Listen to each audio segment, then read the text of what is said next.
தமிழரின் இன்றைய முக்கிய செய்திகள். நாமக்கல் மாவட்டம் திருச்செங்கோடு வட்டம் உஞ்சனை கிராமம் மேட்டுப்பாளையம் பகுதியில் ஜோதி வயது 60. இவர் சத்துணவு மையத்தில் சமையல் வேலை செய்து வருகிறார்.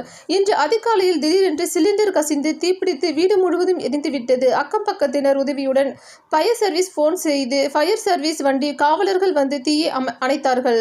வீட்டில் பணம் 5000, LED மேலும் கலைஞர் டிவி, 1/4 பவுன் நகை, மிக்சி, கிரைண்டர், அரிசி, 1/4 மூட்டை, பருப்பு, பித்தளை அண்டா என்று சுமார் 50,000க்கும் மதிப்புள்ள பொருட்கள் எரிந்துவிட்டது. மேலும் கிராம நிர்வாக அதிகாரிகள் நேரில் வந்து பார்வையிட்டு சென்றுள்ளார்கள்.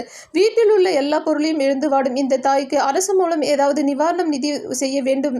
வாழ்வாதாரத்தையும் வீட்டையும் இழந்து நிற்கும் ஜோதி அவர்களுக்கு அரசு நிவாரணம் நிதி கிடைக்குமா? ஊராட்சி மன்ற தலைவர்களாலும் ஊராட்சி ஒன்றிய குழு தலைவர்களும் திருச்செங்கோடு சட்டமன்ற உறுப்பினர் அவர்களாலும் மீண்டும் வீடு கட்டுவதற்கும் இப்பொழுது தங்குவதற்கும் சாப்பிடுவதற்கும் பொருளுதவியும் நிதி உதவியும் அரசால் கிடைத்தால் அடுத்த கட்ட வாழ்வாதாரத்திற்கு பயனுள்ளதாக இருக்கும் என்று அந்த வீட்டை இழந்து வாடும் பாதிக்கப்பட்ட தாய்க்கு உதவியாக இருக்கும்.